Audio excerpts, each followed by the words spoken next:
ओम शांति। आज की शिक्षाप्रद कहानी का नाम है धर्म का अर्थ। कहते हैं कि एक बार एक युवक एक संत के पास गया, आश्रम में गया और संत को बोला कि मुझे धर्म क्या है वो सीखना है। तो संत ने उनको देखा और फिर कहा, अच्छा तो तुमको यहाँ थोड़ा रहना पड़ेगा। युवक ने कहा, मैं तैयार हूं।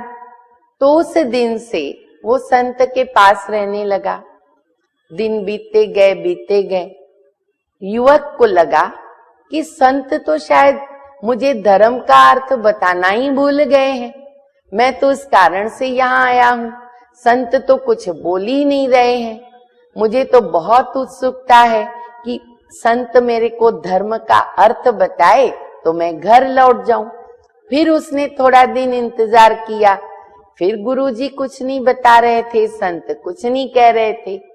आखिर काफी दिन बीतने के बाद युवक से रहा नहीं गया और एक दिन जाकर उसने संत को कहा कि मैं आपसे धर्म का अर्थ जानने आया हूं जो आज तक आपने मुझे नहीं बताया। तो संत ने हैरानी से उसको कहा कि अच्छा, मैं तो तुम जिस दिन से यहाँ आया है, रुका है मेरे पास, उस दिन से, उस घड़ी से तुमको धर्म का अर्थ बता रहा हूं। तो युवक को हैरानी हुई, बोला क्या बताया आपने, मुझे तो समझ में नहीं आया। तब संत ने कहा कि धर्म का अर्थ क्या है।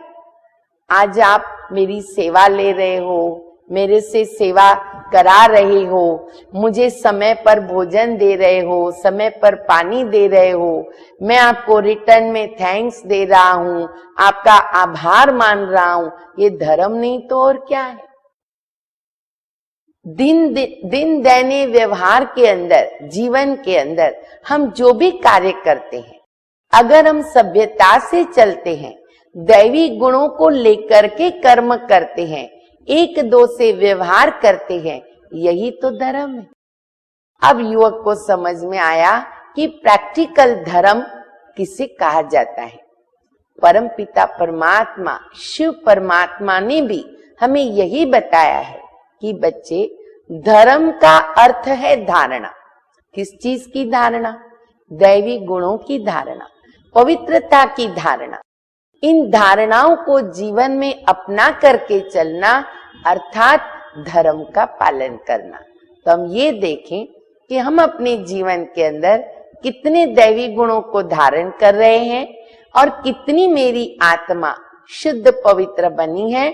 जितना जितना आत्मा शुद्ध पवित्र बनती जाएगी, उतना उतना आत्मा का जो स्वधर्म है, शांत और पवित्रता, उसमें ऑटोमेटिकली स्वतः ही स्थित हो जाएगी। ओम शांति।